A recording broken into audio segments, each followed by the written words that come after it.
Bonjour à toutes et à tous, heureux de vous revoir, de vous réécouter ou même de me réécouter. Et ce matin, nous allons voir un point très important, que dans le monde, les millions, les milliards d'êtres humains disent « J'ai ma religion. Je crois ce que je vois. J'ai ma conscience pour moi. » Et si la conscience n'est pas émoussée, ok. Nous allons voir aussi la foi théorique ou la foi pratique. Ma religion peut me sauver pourvu que je sois sincère. Cette question, c'est vrai, elle est très importante. Et aujourd'hui, de par le monde, eh bien, chacun a son point de vue. Nous ne devons pas considérer cela superficiellement et croire que certains, et comme certains, que toutes les religions sont bonnes pourvu que l'on soit sincère. Existe-t-il une seule religion ou plusieurs religions pour nous conduire au Dieu vivant? Réfléchissons. Le Dieu qui nous a tous créés, a-t-il donné aux uns des enseignements précis et aux autres des lois variant suivant les peuples, les races, les langues, ou même le standard moral ou intellectuel de l'homme? Non. La logique même repousse une pareille conception. Nous avons besoin, vous avez besoin d'une foi inébranlable, d'une base inébranlable. Et Dieu seul peut vous la fournir. Alors, c'est vrai que la Bible, parole de Dieu, livre, qui, au travers des siècles, au travers des âges, est toujours sorti intact, nous donne la réponse. Jésus lui-même a dit, « Les paroles que je dite sont esprit et vie. Elles ne retournent pas à moi sans avoir produit son effet. » Dans un autre passage, il est écrit, « Le ciel et la terre passeront, mais mes paroles ne passeront point. » Et chers amis, ce matin, moi je vous conseille que si vous ne possédez pas la Bible ou la deuxième partie de la Bible, le Nouveau Testament, eh bien, procurez-vous-la, cherchez-la, afin que vous puissiez lire, méditer et trouver le chemin que le Seigneur lui-même a tracé pour vous, car il a dit « Je suis le chemin, la vérité et la vie, nul ne vient au Père que par moi. » Certes, on dit toujours que tous les chemins mènent à Rome, mais il y a un seul chemin qui mène au ciel. Jésus lui-même a dit qu'il y a de nombreux chemins, mais un seul chemin mène au ciel. Lui-même a dit « Je suis le chemin, la vérité et la vie. Nul ne vient au Père que par moi. » Aucun autre homme a dit cela, sauf celui qui est le Fils de Dieu, venu en chair vivre parmi les siens. Et aujourd'hui, c'est vrai, ma religion, ma foi, est-elle une foi théorique ou une foi pratique? Alors, ce matin, je vais vous raconter une histoire. Je pense que vous aimez des histoires, même les enfants aiment les histoires. C'est le 30 juin 1859. Il y a un équilibriste qui s'appelle Jean-François Gravelet. Il est connu sous le surnom de Charles Blondin. Et cet homme, eh bien, va essayer de traverser les chutes du Niagara sur une corde. Il va traverser les chutes du Niagara sur une corde de 330 mètres de long devant des milliers de spectateurs. Bien sûr, il y a un enthousiasme extraordinaire. La foule, eh bien, se presse pour l'admirer, le regarder, à même applaudir. Et nous voyons, eh bien, que cet homme va renouveler son exploit pendant 17 fois la traversée. Imaginez les chutes du Niagara qui tombent à plus de 50 mètres et lui, à 330 mètres de hauteur, est sur une corde allant d'un bord à l'autre pendant 17 fois. Et pendant, ces 17 fois, il va faire des variantes. Il va prendre des échasses et il va marcher sur les échasses, sur ce fil pour de traverser, pour aller de l'autre bord. Après cela, il va prendre quoi? Une brouette. Et sur la brouette, il va la pousser plusieurs fois. Et nous voyons quoi? C'est que tous les spectateurs sont enthousiastes, sont, n'est-ce pas, dans cette euphorie. C'est formidable, c'est extraordinaire. Quel homme nous avons! Après, il va prendre un sac sur ses épaules. Et ce sac, il va le traverser, aller-retour. Il va faire après quelques sauts périlleux. Et nous voyons que toute la foule est enthousiasmée, formidable, extraordinaire. Après tous ces exploits, il va s'adresser à la foule. Et comme ce matin, je veux m'adresser à vous, croyez-vous, dira-t-il, que je puisse traverser, ce fleuve avec un homme sur mon dos? Croyez-vous? Alors la foule, bien sûr, avec tous les exploits qu'il a faits, est enthousiasmée. Mais oui, nous croyons, oui. Alors cet homme, Blandin, Charles, va pointer du doigt sur un homme qui, dans la foule, très enthousiaste, est là, et il va dire, messieurs, moi, je désire que vous venez avec moi.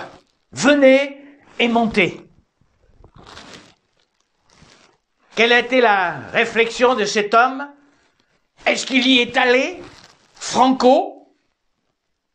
Et nous voyons quoi? C'est que dans la foule, tout le monde se tait, et cet homme a refusé net.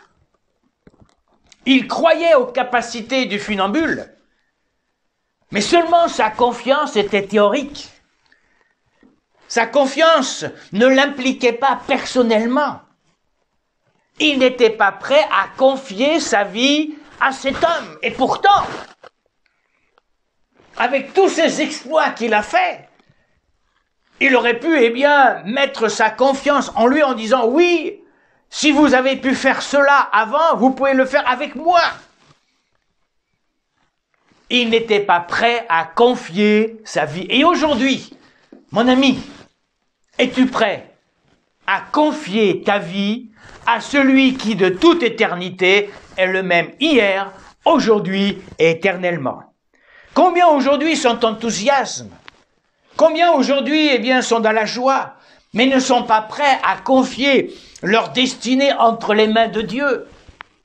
Aujourd'hui, c'est votre jour. La Bible me dit, si aujourd'hui tu entends ma voix, n'endurcis pas ton cœur. Jésus est venu pour te sauver. Jésus est venu parce qu'il t'aime. Il a dit, je suis venu non pas faire ma volonté, mais la volonté de celui qui m'a envoyé.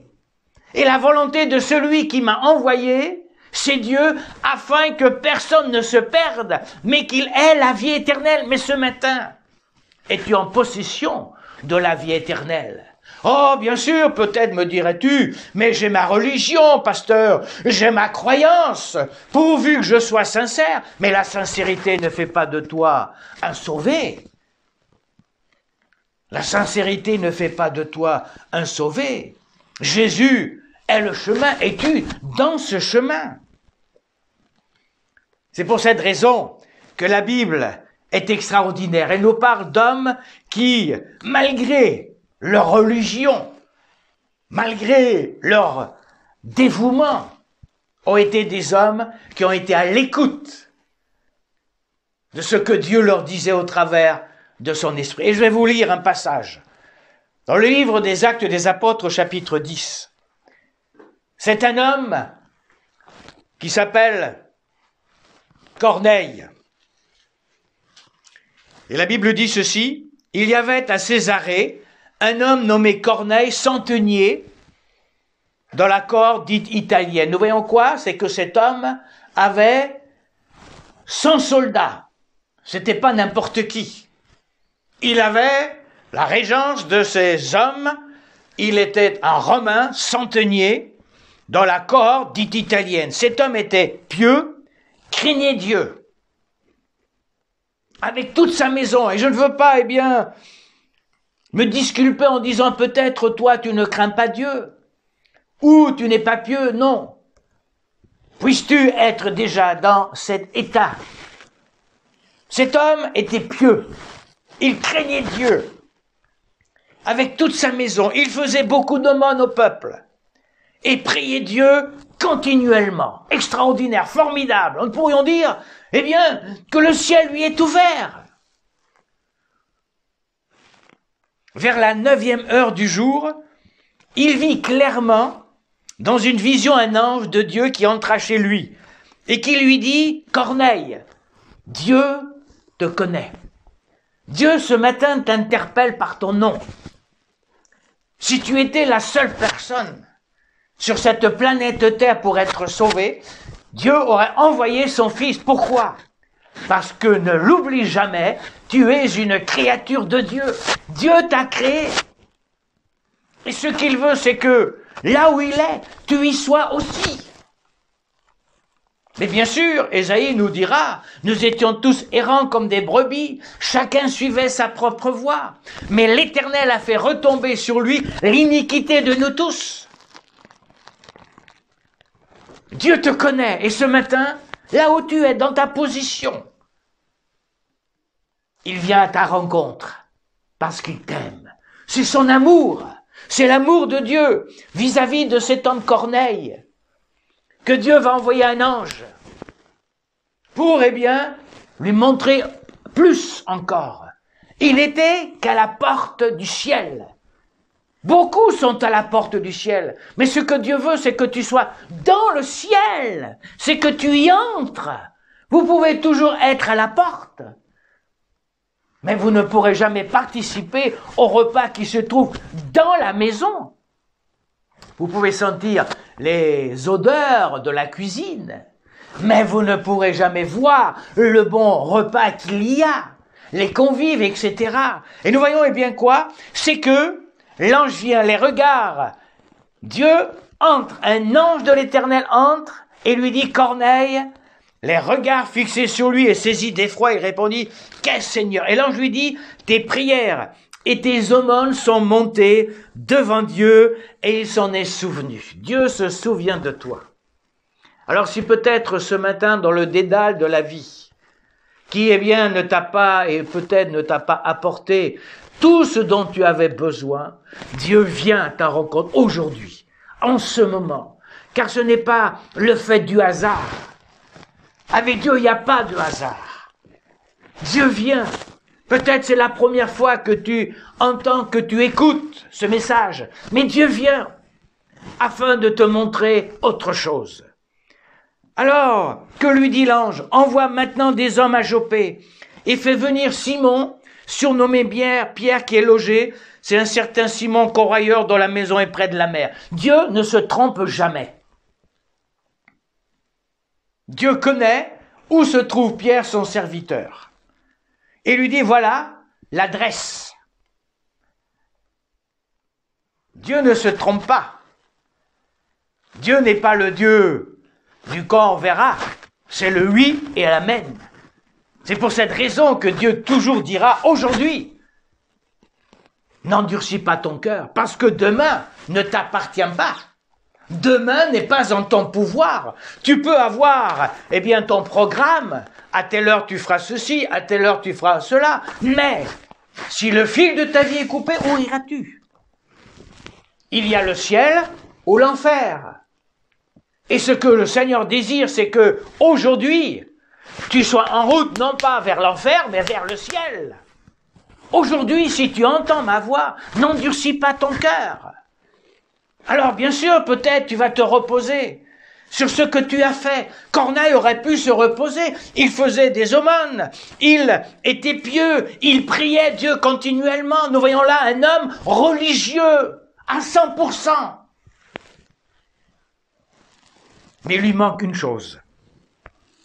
Alors, dès que l'ange lui a parlé, Corneille appela 2 de ses serviteurs et un soldat pieux, etc., entre eux, qui était attaché à ces personnes, et après lui avoir tout raconté, il les envoya à Joppé. Le lendemain, quand ils étaient en route et qu'ils s'approchaient de la ville, Pierre monta sur le toit, etc. Nous voyons quoi? C'est que, eh bien, Dieu va interpeller Pierre. Vous savez, la Bible dit, l'ange de l'Éternel campe autour de ceux qui le craignent. Le chrétien a des gardiens. L'ange de l'Éternel. Il y a des moments où, eh bien, Dieu nous protège, Dieu nous garde.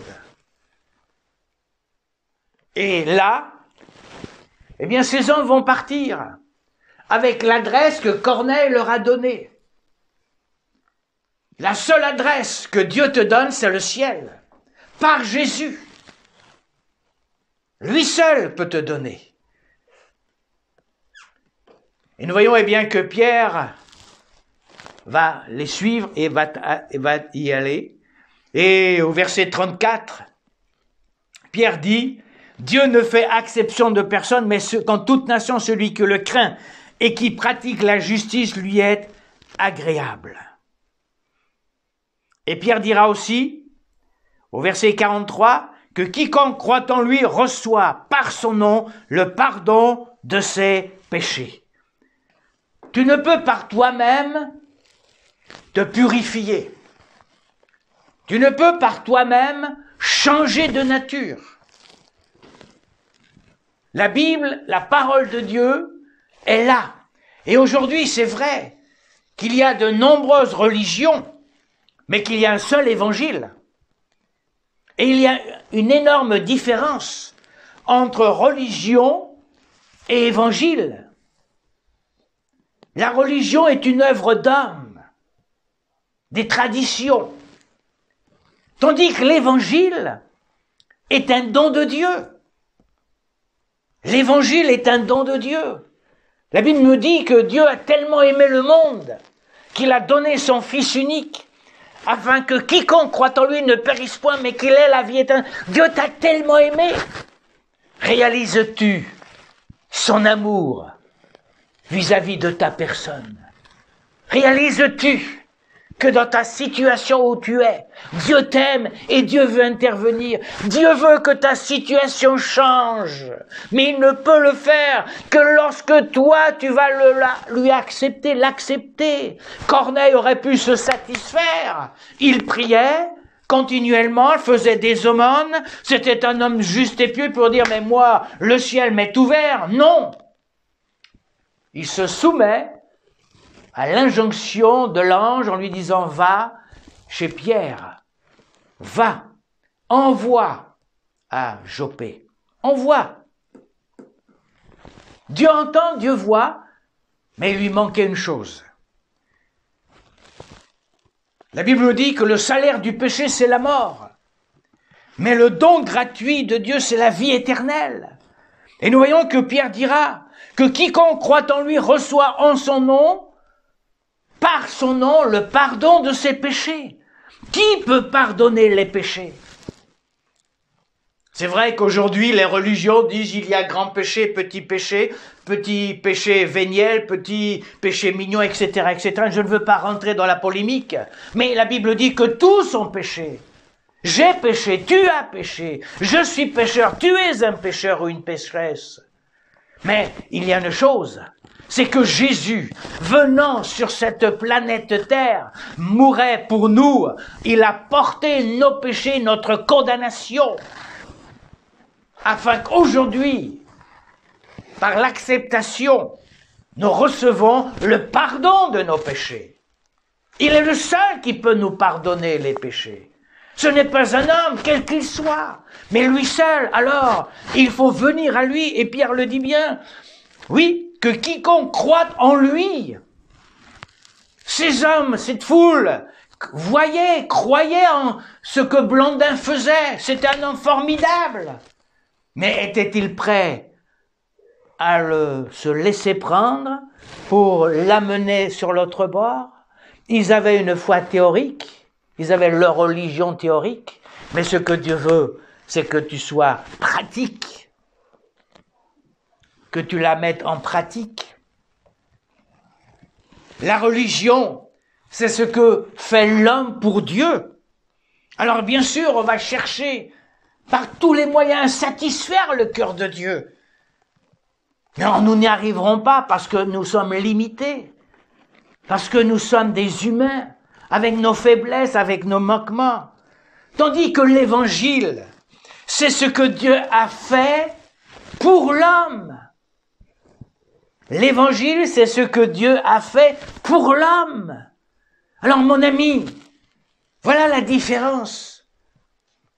Jésus lui-même dira, ce n'est pas vous qui m'avez choisi, mais moi je vous ai choisi. Dieu t'a choisi. Dieu porte un regard sur toi ce matin. Un regard d'amour, un regard de bonté, un regard de compassion. Dieu t'a choisi.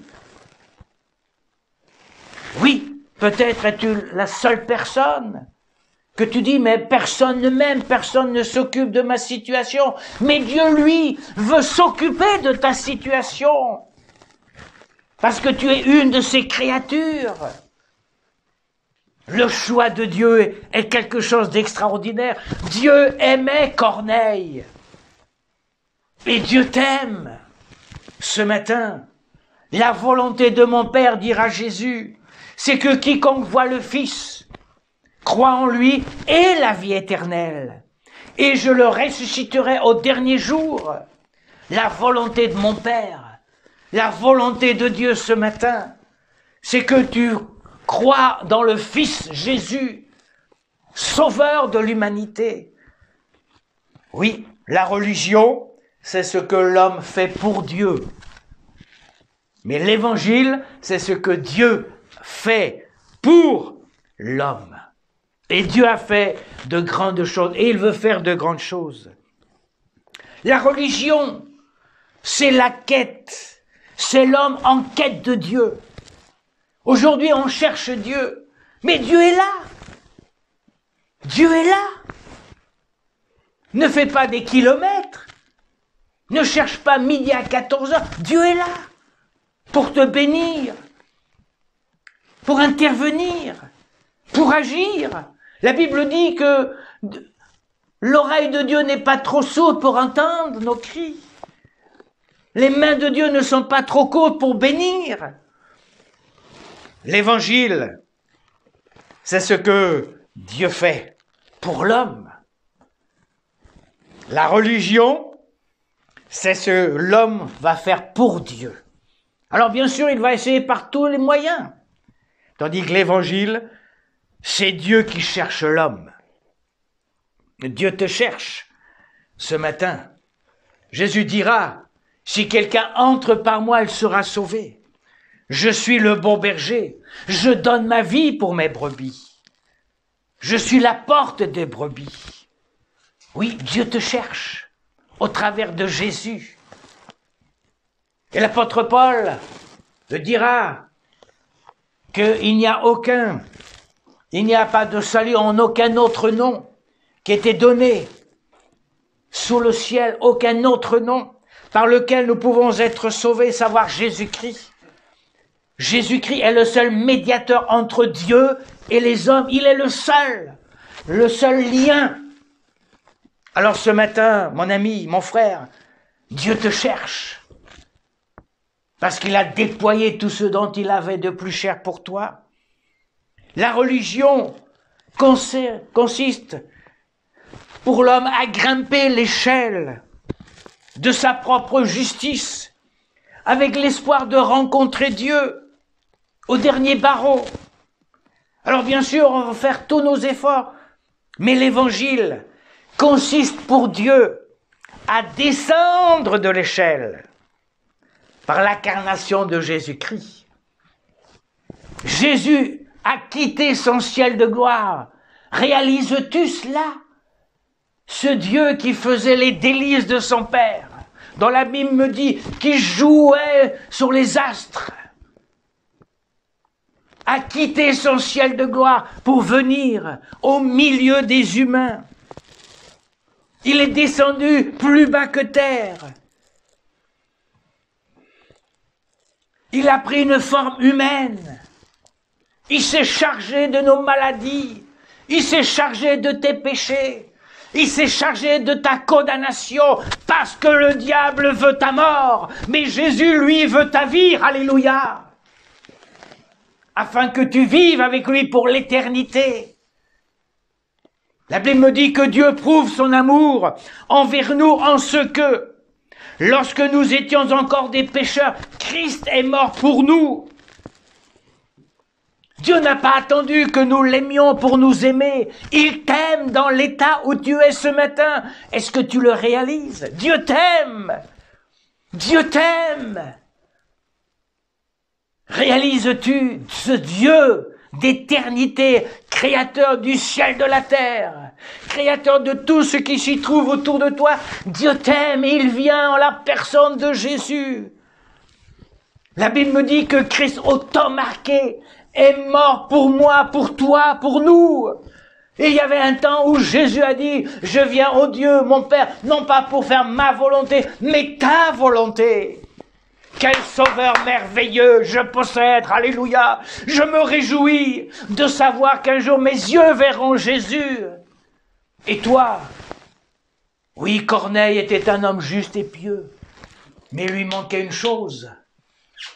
Il lui manquait la rencontre avec ce Sauveur extraordinaire, ce Seigneur de gloire. Dieu a prouvé son amour. Christ est mort pour toi. Certes, on l'a mis entre deux brigands, jugé injustement. Lui qui n'a jamais volé, lui qui n'a jamais menti, lui qui n'a jamais rien fait de travers, lui qui faisait les délices, lui qui pardonnait les péchés, lui qui guérissait les malades, lui qui nourrissait les foules. On l'a jugé injustement. Mais la Bible nous dit, me dit, c'est qu'il a porté sur lui ma condamnation, mes péchés. Qui est juste devant Dieu? Quels que soient tes péchés, Dieu le voit et Dieu ne peut approuver cela. C'est pour cette raison que Jean-Baptiste, voyant Jésus venir vers lui, dira, voici l'agneau de Dieu qui ôte le péché du monde. Voici l'agneau de Dieu. L'agneau de Dieu. Il est le seul sauveur de l'humanité. Ce ne sont pas les religions qui vont te sauver. Religion, ce sont des choses d'hommes, mais c'est l'évangile, puissance de Dieu pour le salut de quiconque croit. Jésus est venu pour te sauver, alléluia. Et mon désir ce matin, c'est que tu sois sauvé. C'est qu'un jour je puisse te rencontrer dans le ciel. Pourquoi? Parce qu'un jour Jésus a dit, je vais vous préparer une place. Mais je reviendrai aussi vous chercher. Le Saint-Esprit ce matin est là pour te bénir. Oui, Dieu a descendu de l'échelle vers notre humanité. Là où tu es peut-être le plus bas tombé, même si tu es au fond du gouffre, Jésus est au plus profond du gouffre. Et il veut te dire, je t'aime, je t'aime. Ce matin, laisse-toi saisir par ses bras d'amour. Laisse-toi prendre. N'écoute pas ce que les autres te disent, mais accepte-le, ce Sauveur, extraordinaire, merveilleux. Il est descendu vers toi. Dieu prouve son amour envers toi, qu'il a donné Jésus il y a 20 siècles. Et encore aujourd'hui, l'évangile n'est pas un évangile périmé, mais il est toujours d'actualité, alléluia. Pourquoi? Parce que Jésus vit éternellement, amen. Le Dieu de la Bible, ce n'est pas un vieillard. Le Dieu de la Bible, ce n'est pas celui qui a une grande barbe. Le Dieu de la Bible, ce n'est pas celui qui est sur un bâton. Le Dieu de la Bible est le Dieu vivant et vrai, alléluia. Et je me réjouis de cela. Il est d'actualité. Prépare-toi à la rencontre de ce Dieu. La religion est bonne volonté. Alors bien sûr, on va faire tout notre possible et on réalise que nous n'arrivons jamais. Parce qu'il y a toujours, des couacs. Dans quelques mois, L'année 2020 va se terminer. L'année 2021 va s'ouvrir et le premier jour de l'année, beaucoup prennent de nouvelles résolutions. L'époux qui était peut-être irascible en 2020 va dire à son épouse, chérie, maintenant je serai meilleur, je serai plus douce avec toi, je ne prononcerai plus des paroles malhonnêtes, etc., etc. Je veux changer. Et quelques jours plus tard, eh bien, l'ancienne nature prend le dessus. D'autres diront, moi, je veux devenir meilleur. Je ne me laisserai plus tenter par telle et telle chose, je ne serai plus esclave de tel et de tel vice. Et quelque temps plus tard, il retombera dans les mêmes travers. Pourquoi ? La Bible dit que la chair est faible. Qui peut la connaître ? Tu as peut-être pris des bonnes résolutions. Mais l'évangile ce matin pour toi est une bonne nouvelle. Alléluia ! L'évangile est une bonne nouvelle. Et Corneille a dû entendre ces paroles. La bonne nouvelle de Jésus. La bonne nouvelle de celui qui vient. Jésus a dit, venez à moi, vous tous qui êtes fatigués et chargés, et je vous donnerai le repos de votre âme. Venez à moi. Viens tel que tu es. Alors c'est vrai que les religions disent, il faut que tu fasses ceci, il faut que tu fasses des pèlerinages, il faut que tu fasses, etc., telle chose. Non, ce matin, tel que tu es. Viens à Jésus. Avec ton poids, avec ton fardeau, avec tes sacs qui pèsent sur toi, qui t'écrasent. Venez à moi, vous tous qui êtes fatigués et chargés, et je vous donnerai le repos de votre âme. Le repos de savoir être aimé, de savoir être connu, de savoir que dans la vie, dans mon pèlerinage terrestre, je ne suis pas seul, mais même au travers des problèmes, des difficultés, il est avec moi. Jésus a dit, je suis tous les jours avec vous, jusqu'à la fin des temps. Nous ne comprenons pas tous.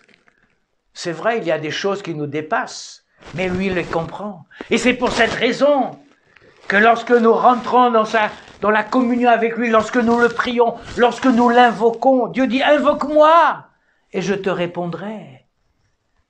Bien sûr, Dieu n'est pas le supermarché, hein. Le Dieu de la Bible est le Dieu 3 fois saint. Certes, dans un supermarché, on prend son caddie ou son sac et puis on prend ce dont on a besoin, non. S'approcher de Dieu, dira le psalmiste, c'est mon bien. Dieu n'est pas un père fouettard, Dieu est mon père. Et Dieu veut être ton père. Jésus dira, prenez mon joug, il est facile et léger. Recevez de moi mes instructions, car je suis doux et humble de cœur. Jésus a reçu les crachats. On lui a tiré sur la barbe. Il a reçu les 40 coups moins un. Il aurait pu appeler des légions d'anges pour venir à son secours, mais il ne l'a pas fait parce qu'il t'aimait, parce qu'il m'aimait, parce qu'il nous aimait. Parce qu'il savait que s'il ne payait pas, s'il n'allait pas jusqu'à la mort de la croix, nous étions perdus irrémédiablement. L'enfer était notre destinée. L'enfer existe. Combien d'hommes aujourd'hui me disent, pasteur, je vis un enfer sur la terre. Mais un jour ce sera pire. La Bible me dit, l'enfer, les tourments éternels. Ne l'oublie pas, mon ami, tu vivras éternellement. Soit en enfer, soit dans le ciel. C'est une réalité, ton âme est immortelle. Le corps, c'est vrai, retourne à la poussière, mais ton âme, ta personnalité, ce qui est en toi, vit éternellement. Prenez mon joug, je suis humble et vous trouverez du repos. N'as-tu pas besoin d'être du repos de Dieu? N'as-tu pas besoin de pouvoir tout abandonner? Comme un enfant qui s'abandonne dans les mains de son papa ou de sa maman. Merci Seigneur, parce que je peux le faire. Tu n'es pas une idée, tu n'es pas un nuage, mais tu es une réalité. Dieu est une réalité. Jésus est une personne vivante, agissante. pleine de bonté. Et quand tu lis les évangiles, quand Jésus allait de village en village, même ceux qui étaient là pour le contrecarrer, pour chercher des fautes, pour chercher à le piéger, excusez-moi l'expression, pour en dire un jour, jamais homme n'a parlé comme cet homme. De la bouche de Jésus ne sortait que des paroles douces, des paroles d'amour, des paroles de consolation, des paroles de délivrance, des paroles de miséricorde. Va et ne pêche plus. À cette femme qui était prise en flagrant délit d'adultère, Jésus aurait pu la condamner. Il était le sans péché. Lui-même dira un jour, qui me convaincra de pécher? Qui? Et tous les religieux de plus grand ou plus petit ont fait demi-tour. Il était prêt à la condamner. Il avait le seul pouvoir de la condamner. Mais qu'est-ce qu'il a fait? Il a dit, je ne te condamne pas, va et ne pêche plus. Connais-tu, toi, un tel sauveur? Connais-tu, toi, une telle personne qui dira, va et ne pêche plus? Je ne te condamne pas. Lui qui avait tout pouvoir, parce que quelque temps plus tard, il allait prendre sa condamnation et mourir à sa place. À cette femme dont son fils part dans la dernière destinée, il dira, femme, ne pleure plus. Il va ressusciter son fils. Certes, Jésus a pleuré devant le tombeau de Lazare. Il a pleuré devant la ville de Jérusalem. Mais pourquoi a-t-il pleuré? Non pas parce qu'il était faible, non pas parce qu'il ne pouvait résoudre les problèmes, mais parce qu'il savait que son peuple n'allait pas l'accepter. Il savait tout ce que Israël va connaître dans la suite des temps. Vous savez, Dieu sait tout. Dieu connaît tout. Dieu voit tout. Rien ne lui est caché. Il est omniprésent. Il est omniscient. Il est omnipotent. Alors ce matin, mon ami, rien ne passe inaperçu à son regard d'amour, de bonté, mais un regard. Un jour, ce sera un regard de flamme où chacun rendra compte de sa vie pour ceux qui n'ont pas accepté sa seigneurie, son amour. Oui, la religion prend l'homme et le laisse tel qu'il est. Parce que la religion ne peut réformer l'homme. Tandis que l'évangile prend l'homme tel qu'il est et on fait de lui un être nouveau. Ça, c'est le miracle de Dieu.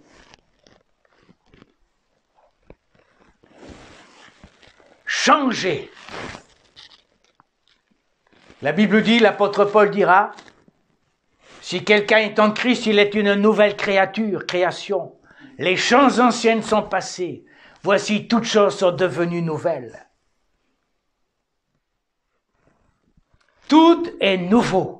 À partir du jour où tu acceptes la seigneurie de Jésus dans ta vie, dans ton cœur, il fait là le miracle que les religions n'ont pas faire, mais lui seul peut le faire. Pourquoi?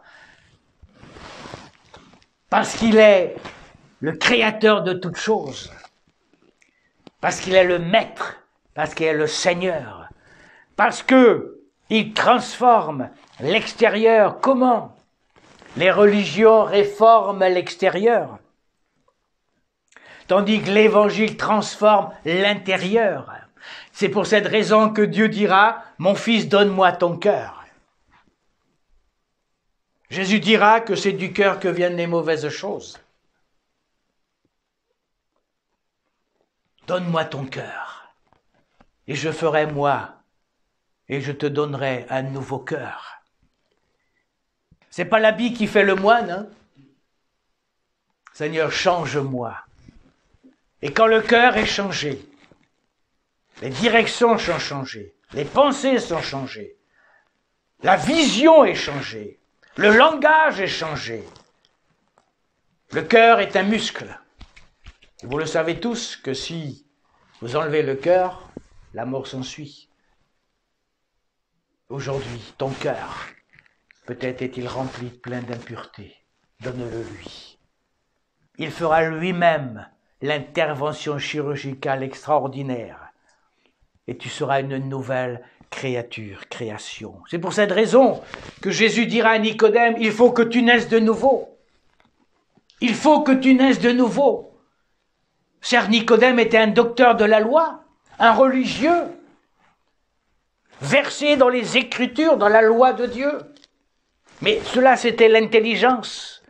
Mais Jésus dira, il faut que tu naisses. Alors Nicodème dira, mais comment un homme vieux peut-il rentrer dans l'enceinte de sa mère et vivre à nouveau? Non, il faut que tu naisses d'eau et d'esprit. Et c'est pour cette raison que mon ami, à la fin du discours de l'apôtre Pierre, il est écrit ceci, c'est que Pierre dira, peut-on refuser l'eau du baptême à ceux qui ont reçu le Saint-Esprit qu'à nous?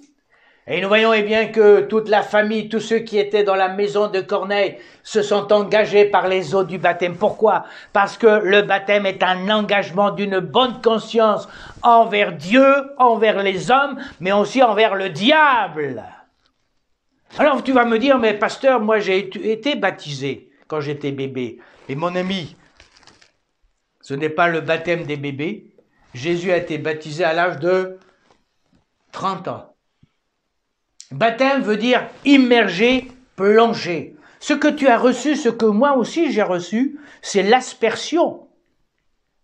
On peut rentrer bien sûr dans les détails historiques, mais cela n'est pas le sujet de ce matin. Mais le baptême, c'est l'engagement. Est-ce que tu veux t'engager? Est-ce que tu veux dire oui, Seigneur, je le veux? Oui, Seigneur, je m'engage. Oui, Seigneur, j'accepte. Oui, je veux que tu sois mon maître, mon Seigneur, mon roi. Je veux que tu sois mon ami de tous les jours. Oui, alors, l'Évangile te transformera par la puissance de Dieu. L'Évangile blanchira le fond de ton cœur. Pourquoi? Parce que le sang de Jésus va te purifier de tous tes péchés. Le sang de Jésus. C'est pour cette raison que Jean-Baptiste a dit, voici l'agneau de Dieu qui ôte le péché du monde. Dans l'Ancienne Alliance, c'est vrai qu'il y avait des milliers d'animaux qui ont été sacrifiés, le sang a coulé. Mais aujourd'hui, il y a l'agneau divin. Et une fois pour toutes, il est entré dans la présence de son Père avec son propre sang. Et Dieu a absous, Dieu a approuvé. Et aujourd'hui, au travers de Jésus, nous avons, tu as, si tu l'as accepté, une libre entrée dans le sanctuaire de Dieu. Alléluia! La Bible dit que nous ne sommes plus des étrangers. Nous ne sommes plus des gens du dehors, mais nous sommes gens de la maison de Dieu. Est-ce que tu es et fais partie de la maison de Dieu? C'est une question très importante. Si nous confessons nos péchés, il est fidèle et juste pour nous les pardonner et pour nous purifier de toute iniquité. Si nous confessons nos péchés, tous les péchés, quels qu'ils soient, Dieu sait tout, Dieu voit tout, Dieu connaît tout. Mais quel amour à ce Dieu de pardonner. Je te pardonne. Certes, nous pouvons garder, mais nous serons malheureux. N'endurcis pas ton cœur, mon ami. L'évangile blanchit à fond. Parce que la Bible me dit dans le livre de l'Apocalypse qu'aucun menteur, qu'aucun tricheur, qu'aucun impudique, etc., n'entrera dans le ciel. Et c'est ce que nous étions avant. Mais par le sang de Jésus, il nous lave, il nous purifie et il nous fait entrer. Pourquoi? Parce que Dieu nous voit par le sang de Jésus, couvert du sang de Jésus. Seigneur, que suis-je devant toi? Mais tu m'as aimé. Et ce matin, tel que je suis, je viens à toi. Oui, l'évangile est vie. L'évangile est puissance. Et l'apôtre Paul pourra dire, je n'ai point honte de l'évangile, car c'est la puissance de Dieu pour le salut de quiconque croit. Je n'ai point honte de l'évangile. La puissance de Dieu, mon ami. Non pas puissance théorique, mais pratique. Pourquoi? Parce qu'elle est agissante encore aujourd'hui. Parce que le aujourd'hui, il est le même qu'il y a 20 siècles. Il ne change pas. La parole de Dieu est toujours d'actualité. Les hommes changent. Les situations changent. Mais Dieu ne change pas. La Bible fut souvent voilée, camouflée, même sa lecture interdite encore aujourd'hui. Mais cependant, elle demeure malgré tout, tel un rocher inébranlable. Le dépôt sacré des vérités éternelles est le seul chemin pour ton salut. La parole de Dieu est ce roc inébranlable. Tous ceux qui sont venus pour la détruire, eh bien, sont repartis abattus parce qu'elle reste, elle demeure, elle est immuable, elle est éternelle, elle est un rocher qui, de siècle en siècle, reste sur ce roc. Sur ta parole, je bâtirai mon église. Alléluia! Et ça, c'est une chose extraordinaire. Votre foi est-elle religion ou salut? Alors ce matin, ne méprise pas les richesses de sa bonté, de sa patience, de sa longanimité. Ne méprise pas. Reconnais combien Dieu est bon pour toi. Reconnais que Dieu ce matin, par son esprit, te pousse à l'acceptation de sa personne. Repens-toi de ton péché. Fais-lui confiance. Tes destinées sont dans sa main et il veut le meilleur pour toi. Fais-lui confiance et il agira. Que ta foi ce matin, que ta religion ne soit pas théorique, mais actuelle.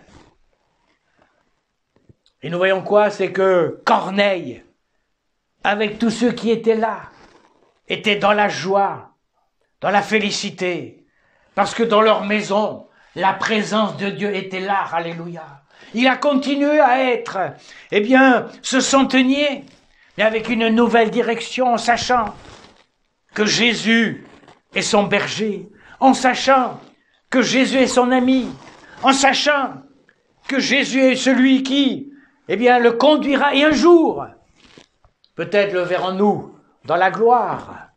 Corneille, oui, Dieu t'aime. Et ce matin, eh bien, il vient à toi. La Bible dit que ce ne sont pas ceux qui disent Seigneur, Seigneur, qui entreront dans les cieux. Beaucoup disent aujourd'hui, Seigneur, Seigneur, j'ai fait ceci, j'ai fait cela, etc. Mais le Seigneur déclarera, je ne vous ai jamais connu. Retirez-vous de moi, vous qui commettez l'iniquité. Alors ce matin, Seigneur, je veux croire. Seigneur, je veux t'accepter. La Bible dit, crois au Seigneur Jésus et tu seras sauvé.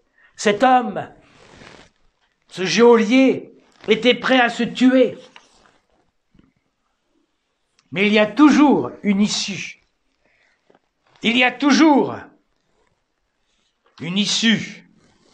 Parce que Jésus est un bouée de sauvetage. C'est dans les Actes des Apôtres.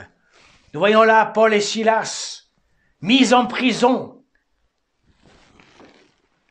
Et pourtant, ce n'étaient pas des voleurs ni des brigands.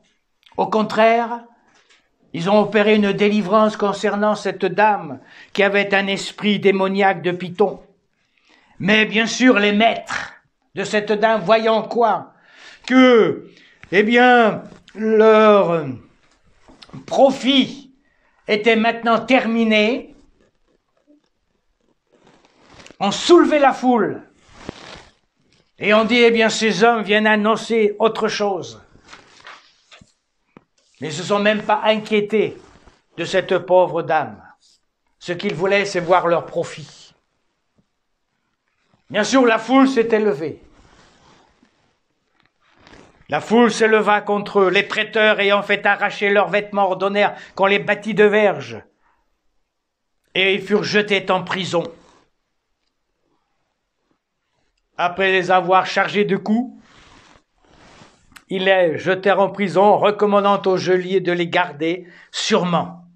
Le geôlier reçut ces ordres, les jeta dans la prison intérieure et leur mit les ceps aux pieds. Comme si Paul et Silas étaient les pires des brigands.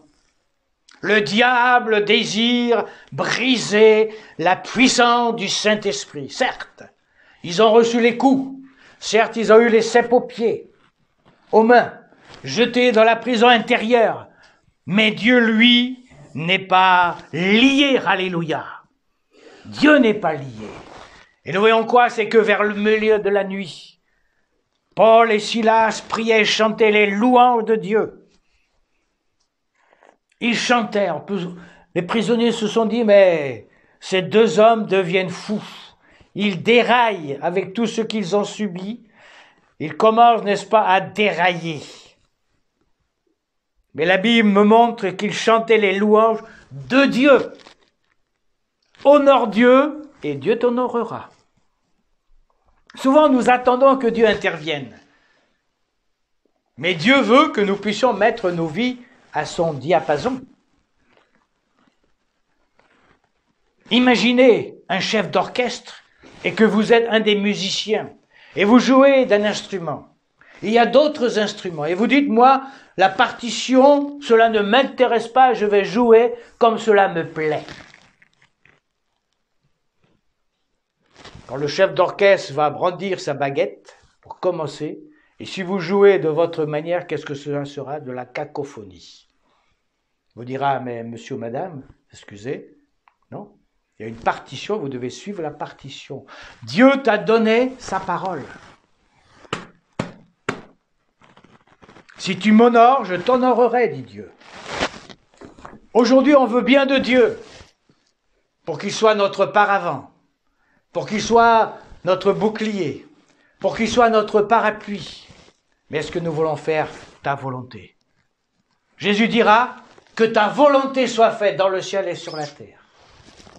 Faire la volonté de Dieu, elle est bonne, agréable et parfaite. Les religions, bien sûr, vont nous imposer des dogmes. Mais Dieu, par le Saint-Esprit, ne nous impose pas, il nous demande. Demandez, vous recevrez. Il nous tend les bras. C'est un bon père. Alors que fait Paul et Silas? Ils chantent des cantiques, ils louent. Nous ne savons pas combien de temps cela a duré, mais qu'importe. Peut-être certains prisonniers ont été étonnés, d'autres peut-être se bouchaient les oreilles, d'autres se disent, mais attendez, ils commencent à dérailler, on commence peut-être à tambouriner sur les portes. Mais Dieu va intervenir, parce que Dieu a toute situation dans ses mains.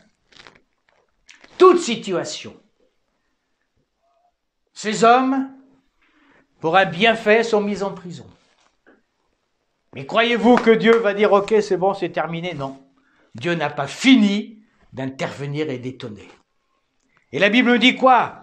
C'est que vers le milieu, tout à coup, il se fit un grand tremblement de terre, en sorte que les fondements de la prison furent ébranlés. Au même instant, toutes les portes s'ouvrirent et les liens de tous les prisonniers furent rompus. Imaginez un moment.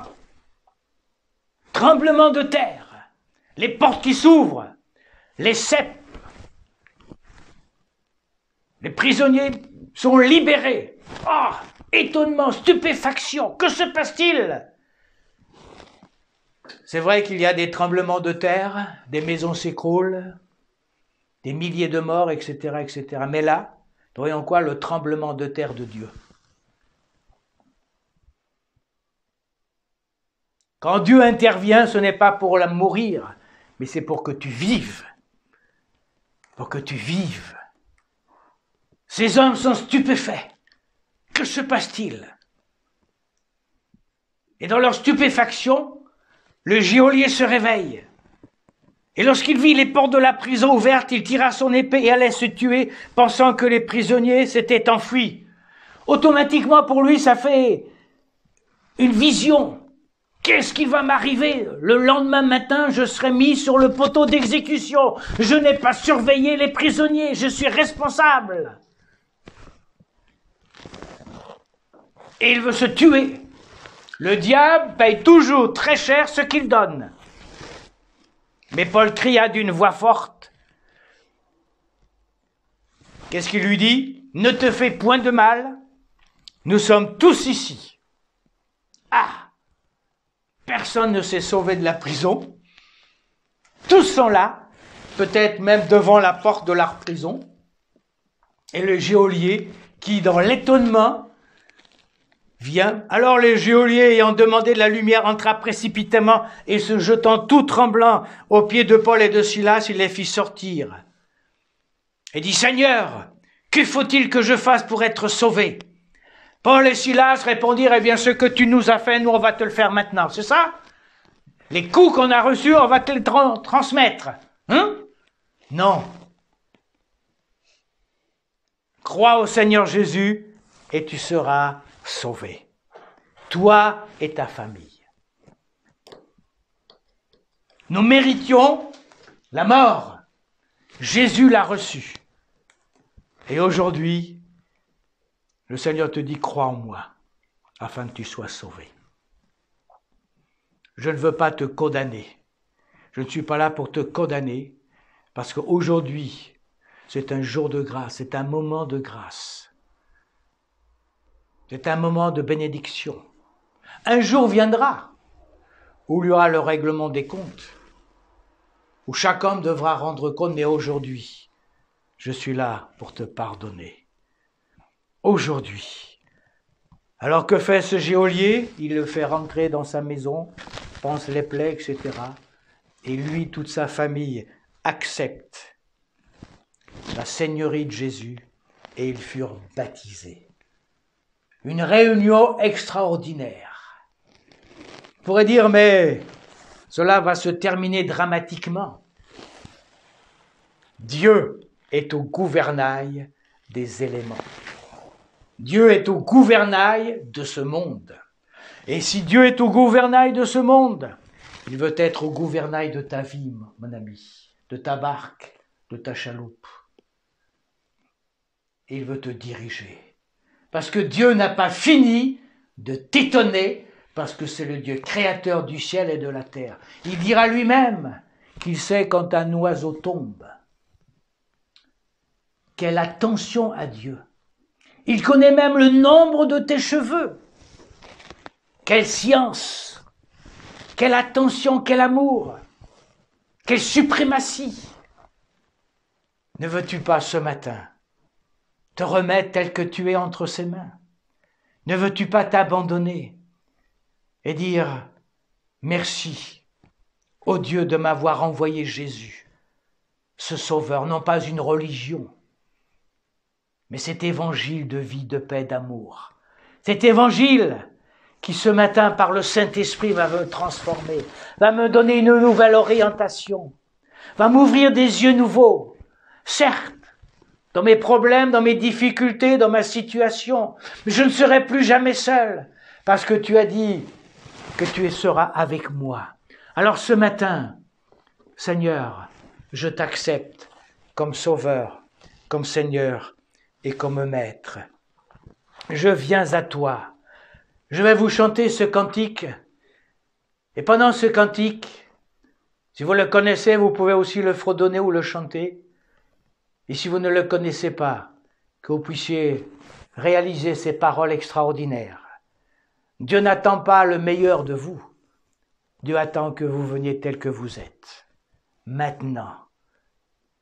Maintenant, c'est ton temps.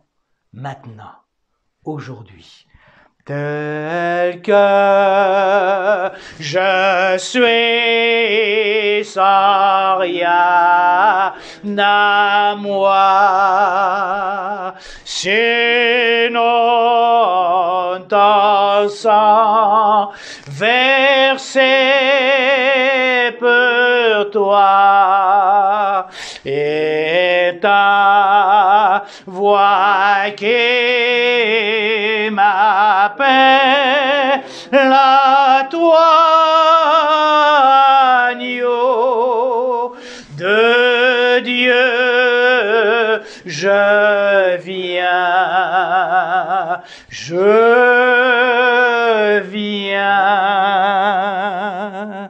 tel que je suis bien vacillant,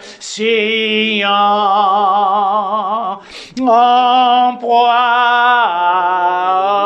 de à chaque instant, l'état dehors, crainte dedans, agneau de Dieu, je viens,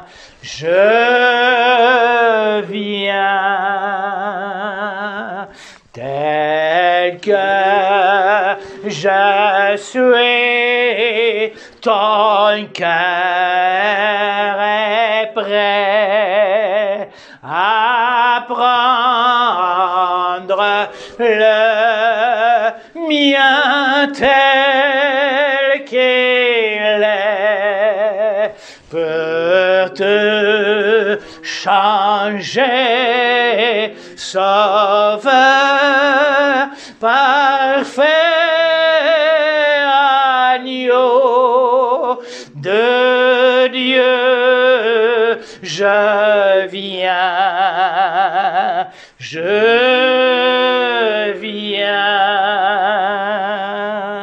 tel que je suis, ton grand amour à tout pardonner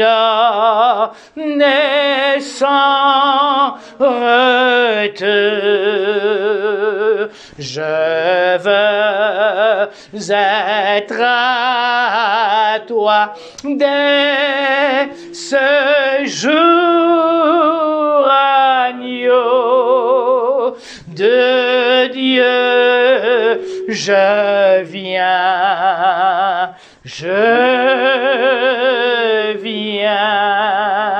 Le sang de Jésus a coulé sur le bois de la croix pour te laver, pour te purifier.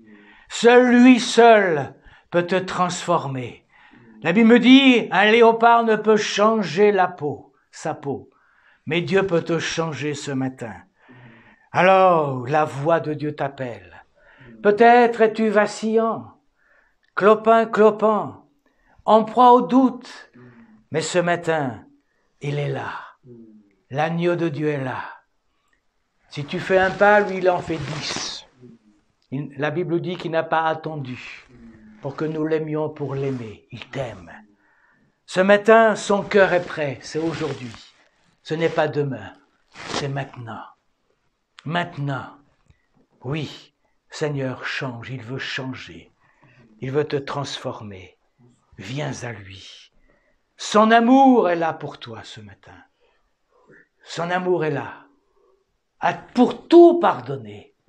Là, l'apôtre Paul pourra dire, voici maintenant le jour du salut, voici maintenant. Les choses anciennes sont passées. Voici les jours nouveaux, les choses nouvelles. Aujourd'hui, il n'y a plus de condamnation pour ceux qui sont en Jésus-Christ. Dieu a enlevé ta condamnation si tu l'acceptes comme Seigneur, comme Sauveur, comme Maître, comme ami, comme confident, comme berger. Seigneur, merci, parce que je viens à toi, je me repens. Je te demande pardon de tous mes péchés. Merci, parce que ton bras est là pour me prendre tel que je suis. Merci, parce que par tes meurtrissures, je reçois la guérison dont j'ai besoin, qu'elle soit physique, qu'elle soit morale, qu'elle soit spirituelle, qu'elle soit psychique. Seigneur, merci, parce que tu me connais mieux que moi-même. Merci, parce que ce matin, Seigneur, je te reçois, je t'accepte et je sais qu'un jour mes yeux te verront.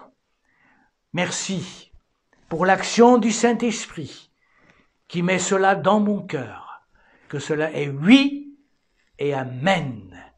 Et alors, vous pouvez chanter, et je vais chanter pour clore ce cantique merveilleux, car le rassemblement de Dieu ne se fera pas sur la terre, mais dans le ciel.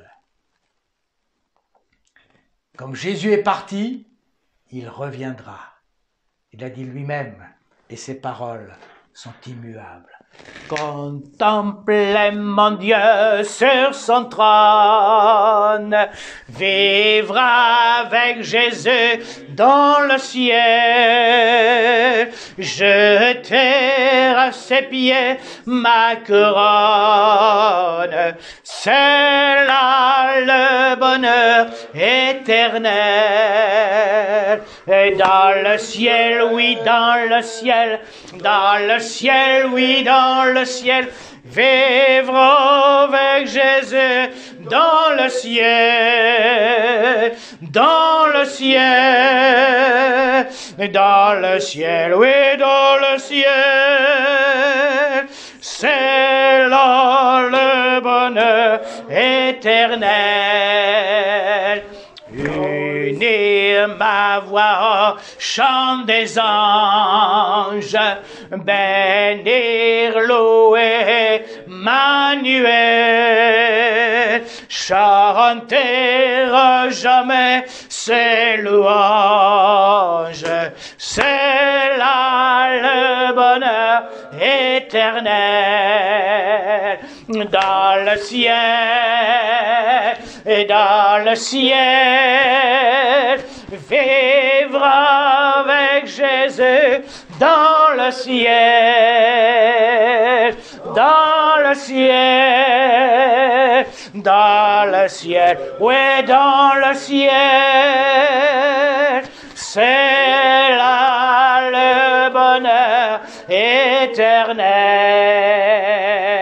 Et dans le ciel, oui, dans le ciel, dans le ciel, oui, dans le ciel, vivre avec Jésus dans le ciel, dans le ciel, dans le ciel, oui, dans le ciel, c'est là le bonheur éternel.